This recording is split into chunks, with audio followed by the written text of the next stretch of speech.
Bonjour et bienvenue dans ce podcast, Le Mur des Réussites. Nous allons partir à la rencontre de personnes qui ont grandi au Havre, à Lamarouge, au Bois de Bléville et au Mont-Gaillard. Ils vont partager avec nous leur parcours, les bons souvenirs, les doutes, les déclics et ce qui les anime aujourd'hui.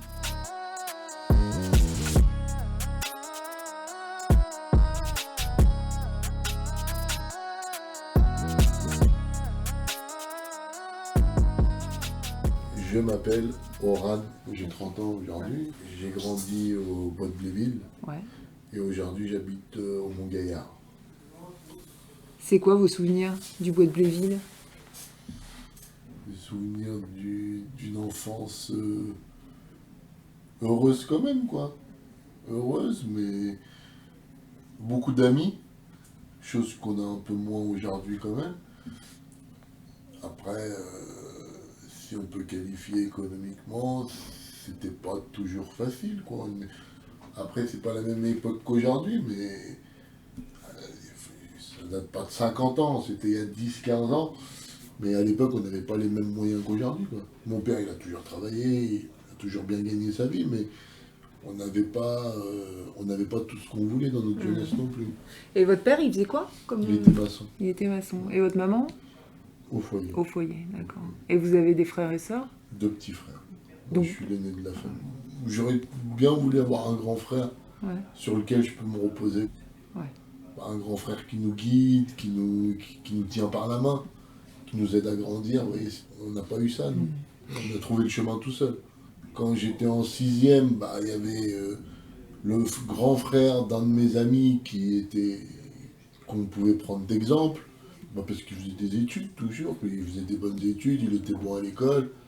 Puis au bout d'un moment, on prend exemple sur quelqu'un d'autre. Et petit à petit, de fil en aiguille, ça nous forge et on trouve le chemin, comme je vous dis, quoi. On avait des voisins, eux aussi d'origine turque, dans lequel on habitait dans le même immeuble. Et c'était un plus grand que moi. Moi, quand j'avais 14-15 ans, quand j'étais au collège, lui, je pense qu'il était près de l'université, donc il devait avoir entre 20 et 25 ans. C'est lui qui m'apprenait certaines choses en mathématiques. Pour l'école, il m'a beaucoup aidé, c'est lui qui m'aidait à faire mes devoirs, etc. Il est parti à Paris pour étudier, il a fait une classe préparatoire, et ensuite il est resté à Paris, il a eu un genre d'école d'ingénieur, et par la suite il est parti aux États-Unis. Vous voyez, quand on parle d'exemple, Ouais. ça donne envie, quoi. Les États-Unis, on les voit qu'à la télé, c'est la réussite un petit peu. Quand on se rend compte que quelqu'un... Un voisin en plus, enfin, Un quelqu'un voisin, de c'est de plus proche, qu'un quoi. voisin, Ouais. c'est plus qu'un voisin. Et surtout que ce jeune-là, il n'avait que sa maman. Il n'avait pas son papa. Ils avaient des moyens et des revenus qui étaient quand même malheureusement faibles, parce qu'il y avait personne qui travaillait dans la maison, ils n'avaient plus leur papa. Leur papa, il était décédé quand il était beaucoup plus jeune. Et le fait que cette personne-là réussisse, quand même, on dit que si lui, il a réussi, nous aussi, on peut y arriver. Ouais. Et aujourd'hui, il est toujours aux États-Unis, il travaille, il a fait sa vie là-bas, il s'est marié, etc. C'est un ingénieur en informatique aujourd'hui. Et le chemin, alors comment vous l'avez trouvé? Est-ce que vous avez l'impression de l'avoir trouvé déjà, le chemin? Parce que parfois... Non, parce qu'il n'y a rien qui est acquis aujourd'hui. Le chemin, il est continu tout au long de notre vie. Tout au long de notre vie, on a un chemin à faire. On ne peut pas dire ça y est, aujourd'hui j'ai tout ce que je veux. Vous voyez, aujourd'hui, j'ai une situation où je suis gérant d'une société. J'ai envie de faire quelque chose de plus grand. Même si on se dit qu'est-ce qu'on peut devenir au-dessus de gérant, non, il y a toujours quelque chose en plus. On a envie d'avoir une plus grosse société, on a envie d'embaucher plus de gens, on a envie de travailler encore plus, gagner encore plus d'argent. Ça s'arrête jamais. Quand on est jeune, le seul objectif que l'on a, c'est de gagner de l'argent quand on est jeune. On ne se rend pas compte du monde professionnel, qu'est-ce que ça représente. Sauf qu'il y a un moment, on se rend compte que l'on en gagne plein, ou pas plein, peu, il y a peu de choses qui changent. Aujourd'hui, entre moi, qui est gérant d'une société, et mes salariés, il n'y a pas forcément une grande différence au niveau de la vie. Même s'il y a une différence au niveau du salaire, on travaille au même endroit. Eux, moi je suis dans un bureau, certes, eux ils sont sur le chantier, mais ils ont quasiment la même voiture que moi pour certains salariés. Ils mangent exactement comme moi, je peux manger le midi chez moi et le soir chez moi. J'habite en appartement, il habite en appartement.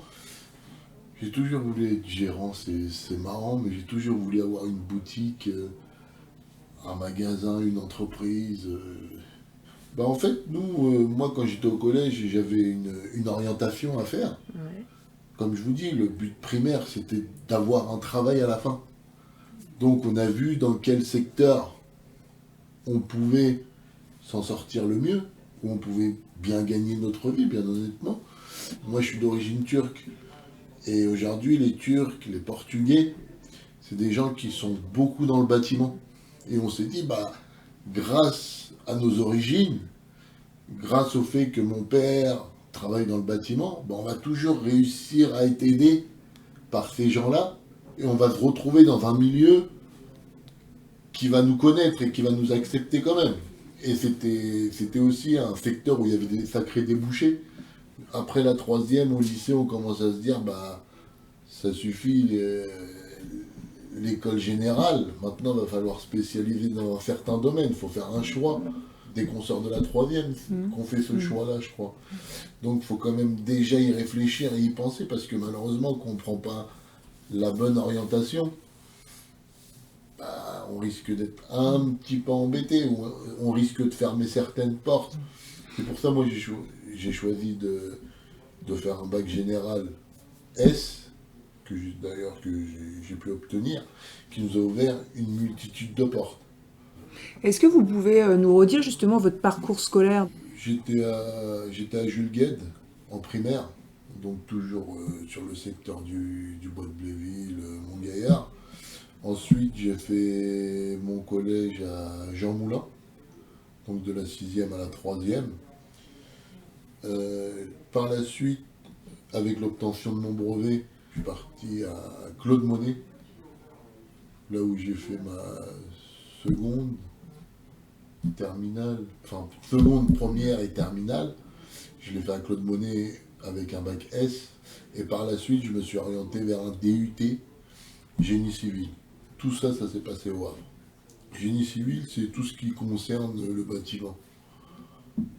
Donc c'est un DUT qui nous aide à travailler dans le bâtiment, dans la conduite de travaux du bâtiment, plus dans les bureaux, etc. Après, ça ne nous empêche pas non plus de devenir chef de chantier ou chef d'équipe.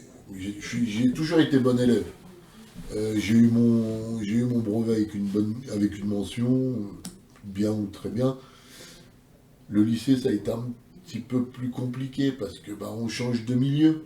J'ai toujours été dans le coin, vous voyez, je suis jamais sorti de mon quartier. On habitait toujours ici, on jouait au foot dans notre quartier. C'est la première fois que je sortais vraiment du quartier, je sais pas. On n'allait jamais en ville. Et le fait d'aller à Claude Monet et se retrouver dans un milieu qui est totalement différent, parce que il y a des gens de partout, il y a des gens de tous les quartiers, il y a des gens de la ville, enfin il y a de tout. On se sent un petit peu quand même déboussolé, parce que on se dit qu'on est bien chez nous, mine de rien, vous voyez. Quand on est chez nous, dans notre quartier, on se connaît tous, c'est une famille, vous voyez. Là, on se retrouve avec des gens d'autres familles, c'est toujours un petit peu plus compliqué à appréhender. Et on n'était pas beaucoup de Jean Moulin à la Claude Monet non plus. On devait être une dizaine. Et il y avait 500 élèves ou 800 élèves. Sur les 800, j'en connaissais que 10. Je suis tombé dans une classe où je connaissais personne du tout en seconde. Je connaissais personne. Donc, il fallait refaire des amis, il fallait se recréer un milieu. C'était un peu plus dur, l'école. C'était un peu plus poussé, etc. On travaillait un peu plus, c'était plus loin.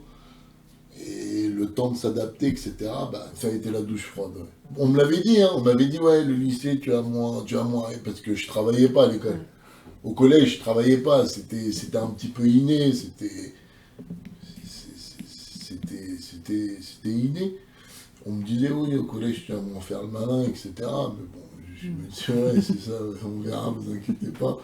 Et quand on y arrive, on se dit, ah ouais, c'est... Ouais. Et encore une fois, c'est là où, c'est ce qu'on se disait tout à l'heure, c'est peut-être les premières fois où on ressent qu'on est un petit, je vais pas dire rejeté, mais qu'on est dans un milieu différent des autres. Bah, on a pris sur soi, puis c'est nous, on a fait en sorte j'ai fait en sorte que les gens me connaissent, m'apprécient, et je vais pas dire qu'ils m'acceptent dans leur milieu, mais qu'au moins on Que ce soit normal. voilà, que ça soit normal. Et c'était un travail à faire quand même un petit peu sur soi-même. Après, moi, je suis quelqu'un d'assez sympa, d'assez rigolo. Puis petit à petit, les gens, ils voient qu'on est quand même sympa. Et ils apprennent à nous connaître aussi. Hein. C'est pas des gens, ils vont pas nous dire, bah non, tiens, toi, tu viens du quartier, on s'en fout. Non, au contraire, eux aussi, ils sont intéressés. Ils veulent nous connaître. Mais la première année, deuxième année, honnêtement, c'est la douche froide. Ouais. Surtout nos notes qui passent de... Moi, j'avais 16, 17, 18. C'est passé à 8, à 7, à 10. On était devenu qu'un élève moyen. Et par contre, il y avait des élèves qui arrivaient à avoir 12, 13, 14. Puis, bah, ils me donnaient envie, ces gens-là, quoi. En fait, c'est là qu'on se rend compte que la différence, elle se fait au niveau du travail. Parce que ces gens-là rentraient chez eux, faisaient leurs devoirs, travaillaient. Chose que moi, je faisais pas, malheureusement. Sauf qu'il y a un moment où on est obligé de se mettre au travail. Et donc, dès la seconde, là, vous vous mettez à bosser Ouais, davantage. ouais.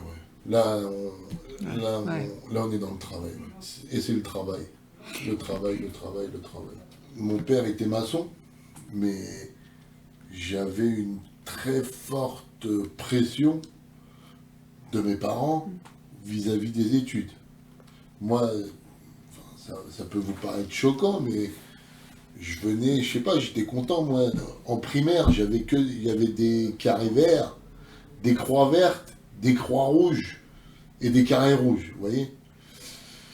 J'avais beaucoup de carrés verts en primaire. J'avais quelques croix vertes.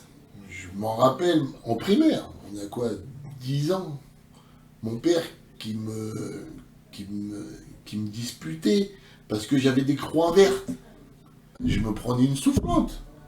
Et mon père a tout. Par contre, là-dessus, je suis drôlement reconnaissant. Il m'a toujours poussé. Je ne vais pas dire qu'il m'a donné les moyens, parce qu'aujourd'hui en France, c'est une chance d'avoir l'école gratuite. Parce qu'honnêtement, l'école, elle est gratuite aujourd'hui en France. Aux États-Unis, les gens, ils payent 50 000 € pour aller au lycée l'année. À l'université, il y a des universités à 100 000 € l'année. Enfin, vous vous rendez compte quand même de la chance que l'on a d'avoir une université qui reste très très bonne. Si on a un bac en France, si on a un diplôme d'ingénieur en France, on peut très bien aller travailler aux États-Unis, on peut très bien aller travailler en Angleterre, on peut très bien aller travailler en Allemagne. Ça prouve que notre niveau, il est très très bon. En plus d'être bon, il est gratuit. Donc c'est une chance. En parlant de motivation, je vous disais, il y avait un petit peu le fait de vouloir gagner de l'argent. Il y avait la pression de mon père. Et une des choses qui est très très importante maintenant, je me ravive un petit peu les souvenirs, vous voyez, on retombe dans le passé. Mais c'est aussi le groupe d'amis. Ouais, je voulais y venir, ouais. Honnêtement, 75%, c'est le groupe d'amis dans lequel on se trouve. Si on est dans un groupe d'amis, par chance, hein, parce que ces amis, on les choisit, certes, mais on les choisit pas vraiment. Notre ami, c'est celui qui habite à côté de chez nous, c'est celui avec lequel on joue au foot, c'est celui avec lequel on fait la route de l'école. Donc on ne choisit pas. Si c'était quelqu'un d'autre, bah, c'est arrêtez-lui, notre ami. Et j'ai eu la chance de tomber sur un, deux amis qui étaient également forts à l'école, et avec lequel on joue au foot également. Et notre sujet de conversation, parfois, c'était le fait d'être bon à l'école, etc. Il était très bon à l'école aussi. Et le fait d'être un petit peu concurrents, Ouais, quoi, ouais. vous voyez. Et est-ce que vous vous souvenez, avec vos amis, de discussions sur une projection professionnelle ou non? Quand on a 13-14 ans, on parle quand même pas encore du métier qu'on veut faire. 13-14 ans, Ouais, on n'en ouais. discute pas avec ses amis. Ouais. Non, parce que, enfin, Oui, oui. on va se faire chambrer, quoi. Qu'est-ce que vous voulez dire? Je vais devenir pilote d'avion. Ouais, on va s'en prendre plein la gueule. T'es qui pour être pilote d'avion? T'es qui pour être gérant? Vous voyez, on va pas nous aider à dire, bah tiens, on va te pousser pour que tu deviennes pilote d'avion. Vous voyez, on va toujours, on va pas aider la personne à monter vers le haut. À cet âge-là, dans un quartier, encore une fois, ça reste comme, c'est sauvage. On va pas tirer vers le haut. On va plutôt ramener vers soi. On est des amis, on s'aime beaucoup. À cet âge-là, nos amis, on les aime encore plus que nos frères et sœurs. Mais on n'a pas envie qu'il y en a un qui aille trop loin, qui sorte de notre environnement. S'il devient pilote de ligne, bah, il va plus faire partie de notre environnement. On a peur de le perdre, donc on le tire un petit peu vers nous, vers le bas, quoi. C'est un peu malheureux, mais c'est comme ça. On va pas l'encourager à quitter notre groupe, parce qu'on l'aime, vous voyez. La conversation, c'était quelle équipe on va affronter ce week-end au foot. Le mercredi, c'était bah, toi t'as bien joué ce match-là, toi t'as moins bien joué. C'était le foot, la préoccupation principale. Et encore une fois, il est jamais trop tard. Il est jamais trop tard. C'est pas parce qu'on y a réfléchi à 18 ans que c'est trop tard. À 20 ans, pour rien, il est jamais trop tard. Faut juste être prêt. La première expérience, moi, que j'ai eue dans le monde professionnel, j'ai eu la chance de travailler la chance ou le malheur de travailler avec mon père sur un chantier pour me faire un petit peu d'argent de poche. C'était très compliqué quand même avec mon père à ce moment-là. Parce que mon père, c'était le chef. Moi, j'étais le fils du chef. Donc, je suis parti là-bas avec mes airs hautains en me disant, bah, c'est mon père le chef du chantier, quoi. Je vais être protégé. Bah, putain, il m'en a fait boire toutes les couleurs. Je vous promets que j'ai jamais autant souffert dans ma vie, je pense. Très compliqué à cette époque-là. Et après, au bout de 3 ans, 5 ans, on commence à comprendre ce qu'il avait envie de faire. En fait, on comprend qu'il nous a serrés et qu'il nous a donné déjà la piqûre du travail. En fait, moi, ce que j'acceptais pas pendant les 20 jours où j'ai travaillé avec mon père, c'est que j'en faisais plus que les autres. Et le fait d'avoir choisi le bâtiment, alors vous m'avez dit, bon, c'est aussi historique entre guillemets, parce que d'origine turque, et du Exactement. coup, voilà, quelque chose d'installé dans l'imaginaire collectif. Est-ce que, au-delà de ça, la question de la construction, est-ce que ça a une importance? Bah, je remonte à mon enfance, là. À mon enfance où je devais avoir 6 ans, 8 ans. Je viens de me rappeler que j'aimais bien les grues, les engins, vous voyez les engins de chantier et tout. Puis il y avait des belles publicités qui passaient.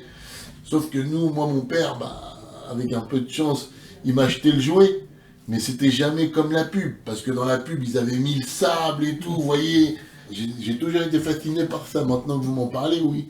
Après, encore une fois, on n'y pense pas forcément sur le moment même. Parce qu'à 6 ans, 8 ans, on se dit pas on va travailler dans le bâtiment. Mais on a toujours une envie de faire un petit peu ce que son père y fait. Et il y a aussi le fait que mon père me disait, fais pas ce que je fais. Fais pas le métier que je fais. Deviens docteur, deviens avocat.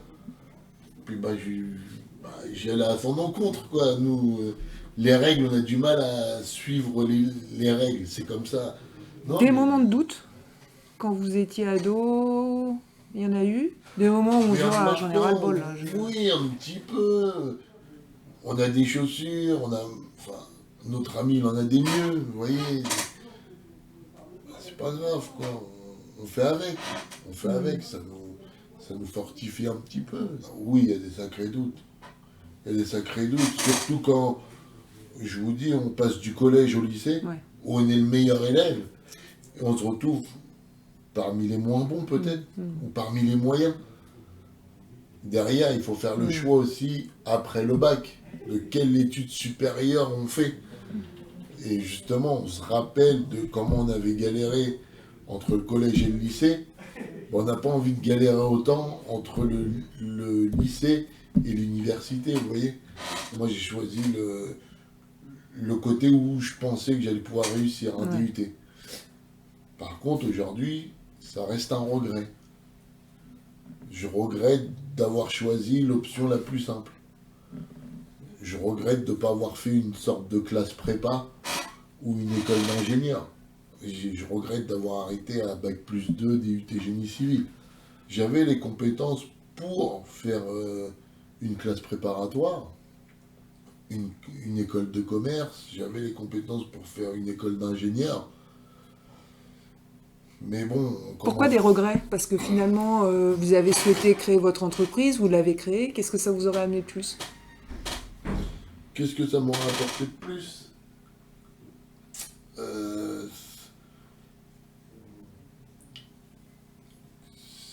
C'est un très bon statut. On aurait pu peut-être, comme je vous dis, ça s'arrête tout à l'heure, je vous disais, ça s'arrête jamais le chemin. On se dit peut-être qu'avec avec ce cursus scolaire-là et ce diplôme-là, on aurait peut-être voire sûrement fait mieux que ce qu'on fait aujourd'hui. Donc vous avez votre DUT. C'est mon DUT. Il se passe quoi après? Donc là, vous avez quoi, 20, 21? Ouais, 21, 22 ans. Bah là, on a envie que ça se termine, quoi. Parce que le but, c'est qu'on commence à avoir 18, 20 ans. On commence à avoir, je dis malheureusement, avoir besoin d'un peu d'argent. Donc on se dit, il faut que ça se termine et qu'on commence à travailler pour avoir un peu d'argent. C'est peut-être là où j'ai fait le choix de faire des études. Au bout des 2 ans, on se dit, bon, qu'est-ce qu'on va faire maintenant? Bon, on va travailler. Sauf qu'il y a toujours la pression de notre père. Du coup, j'ai fait une licence également en génie civil. En même temps, on avait les bourses. Donc, il y avait quand même une petite rentrée d'argent. J'avais 450 euros de bourse à peu près par mois. Donc c'est quand même assez raisonnable, quoi. Quand on a 18, 20 ans, c'est bien d'avoir 450 euros par mois. Ça m'a permis de faire une licence. Et à la fin de la licence, là par contre, on n'en peut plus et on a vraiment, vraiment envie de travailler. Le plus dur, c'est de trouver son premier emploi. Honnêtement, le plus dur. On a des lettres de refus, etc. On commence un petit peu à baisser les bras. On se dit, merde, qu'est-ce qui se passe? C'est peut-être là où j'habite, c'est peut-être mes origines. Et après, les choses font que, justement, je suis d'origine turque. J'ai réussi à trouver un emploi en conduite de travaux dans une petite entreprise de bâtiment qui avait besoin d'un conducteur de travaux. Et c'est là où il a décidé de me prendre, quoi. La mission d'un conducteur de travaux, c'est dans un premier temps de trouver des chantiers. Dans une petite société, je vous parle, hein, pas dans les grosses structures. Dans une petite PME, un conducteur de travaux, ça ramène du boulot, ça va chercher des chantiers, ça fait des devis. Une fois que l'on a le chantier, ça met en place tous les moyens humains et matériels pour la bonne réalisation du chantier. C'est la seule entreprise que j'ai fait, je suis resté 7 ans dans cette entreprise-là. Au bout des 7 ans, j'ai vu que j'avais fait le tour. Et du coup, j'ai décidé de tout arrêter. Et j'ai monté ma propre société, qui est devenue concurrent de l'ancienne société dans laquelle je travaillais, bien entendu. On fait ce qu'on sait faire. Sauf que cette fois-ci, on se dit, on va vraiment gérer comme on en a envie notre société. Le but, c'est vraiment de faire ce que l'on aime.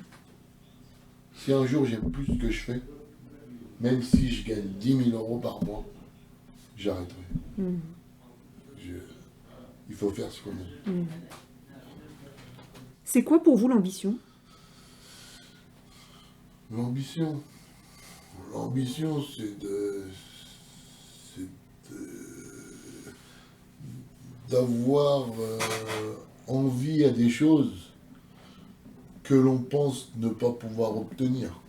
C'est pas accessible, on le veut, on le désire, ça devient une ambition. C'est une ambition et on fait tout ce qui est en notre possible pour transformer cette ambition-là en réalité. Oui, parce que c'est, encore une fois, c'est notre GPS, on va dire ça comme ça. C'est lui qui. C'est grâce à lui qu'on trouve notre chemin, c'est grâce à notre ambition. Au bout du chemin, on a notre ambition, justement. Après, vous allez me dire, mais pourquoi votre chemin, il ne s'arrête pas dès que vous avez trouvé votre ambition? C'est parce que notre ambition, c'est jamais la même. Mon ambition, c'était de créer ma boîte. Mais maintenant, c'est d'avoir une plus grosse boîte. Et plus tard, ça va être d'avoir encore une plus grosse société. Puis aujourd'hui, j'ai la chance d'avoir 2 enfants. J'ai pas eu beaucoup le temps de les voir. J'ai pas eu le temps de les voir grandir beaucoup, forcément. Et on a d'autres choses, justement, qui nous préoccupent maintenant. Peut-être que ça va continuer comme ça et on va passer un peu plus de temps avec sa famille. Ouais. Tout à l'heure, vous parliez de ce grand frère, je ne sais pas comment vous le qualifieriez, là, voisin grand frère, qui est parti aux États-Unis. Et en même temps, je ne sais pas, ce départ aux États-Unis, vous en parliez? Est-ce que c'est quelque chose, ça aurait pu me tenter ou non? Non, parce que voilà, moi je suis bien où je suis. Et... Oui, ça aurait pu me tenter, mais encore une fois, c'était surtout l'image de la réussite. Ouais. Surtout l'image de la réussite, quoi, que j'ai vu là-dedans. Ouais, c'était pas forcément de suivre le même chemin, vouloir absolument partir aux États-Unis, etc. Mais c'était le fait qu'il ait réussi et surtout dans le milieu dans lequel il se trouve, quoi, qui est quand même beau à voir, où j'ai une certaine reconnaissance. Comme je vous dis, sans père, avec une mère qui ne travaillait pas, une mère au foyer, aucun revenu d'argent. Je ne vous dis pas qu'il mangeait des cailloux, mais quand même, on est arrivé là où il est. C'est une belle preuve de courage.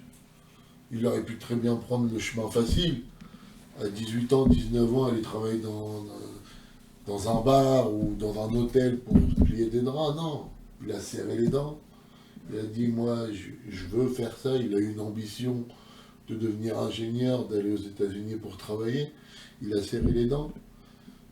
Il a mis des chaussures et des habits moins bien que ses autres amis qu'il pouvait avoir dans le quartier parce qu'il était obligé pour aller dans les études. Ça a duré 3 ans, 5 ans. Et il a sacrifié 5 années de sa vie où il était moins bien, entre guillemets, niveau vestimentaire que ses autres amis. Il sortait beaucoup moins. Mais il a sauvé sa vie, quoi. Ça vaut le coup quand même de sacrifier 5 années. Mais le plus important, c'est de jamais baisser les bras, de travailler. Et puis la chance, elle sourira un jour, forcément. Obligé. Faut prendre le temps. En travaillant. Faut pas se précipiter. Comme je vous dis, c'est jamais trop tard. C'est jamais trop tard pour gagner de l'argent. Et c'est pas parce qu'un élève il est mauvais que sa vie sera forcément foutue. Non, j'y crois pas trop, moi, les parents qui encouragent pas leurs enfants à aller à l'école. C'est primordial. L'école, c'est primordial aujourd'hui. Ma fille, mon fils, je souhaiterais qu'ils arrêtent l'école le plus tard possible. S'il est possible d'arrêter l'école à 30 ans, qu'ils l'arrêtent à 30 ans. Vraiment, hein, c'est... Aujourd'hui, j'ai 30 ans. Que j'en ai 35 ou 28, ça change plus grand-chose, quoi. Vous voyez, personne nous caractérise par rapport à notre âge. Vous voyez, on ne dit pas, tiens, il a 60 ans, il a une belle voiture. Non, il a une belle voiture. Aujourd'hui, moi, je ne connais pas un grand monde qui a une école d'ingénieur ou une classe... une école d'ingé ou une école de commerce et qui se retrouve au chômage. J'y crois pas forcément. Forcément qu'il aura un travail, forcément. C'est 99%. Le plus important, c'est qu'il s'en sorte dans la vie. Comment vous allez y arriver? Dieu, c'est pas parce qu'on leur donne 500 000 euros qu'on va leur avoir fait un bien fou et qu'on va leur avoir garanti leur avenir. S'il est complètement pas bien dans sa tête, 500 000 euros en 1 an, en 2 ans, il a tout perdu, il n'a plus rien. C'est pour ça l'argent, ça n'a pas de valeur. Mais s'il a un métier, si les parents apprennent à leurs enfants justement l'amour du métier, le travail, bah ça se perd pas. Vous voyez, on a beau être le plus mauvais possible, enfin le plus débile possible, si on sait faire quelque chose, on va pas le perdre. Si on sait, si vous savez écrire des belles lettres, bah, vous n'allez pas le perdre. Mais de l'argent, 500 000 euros, ça se perd. Il y a beaucoup plus important, les connaissances, le métier, le savoir. Le savoir, c'est très important. Et ça, on l'a malheureusement, enfin heureusement ou malheureusement, mais le savoir, on peut l'apprendre et l'avoir qu'à l'école. Il n'y a pas 50 000 manières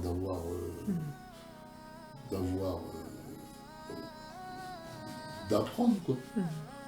Comment voulez-vous apprendre, à part l'école?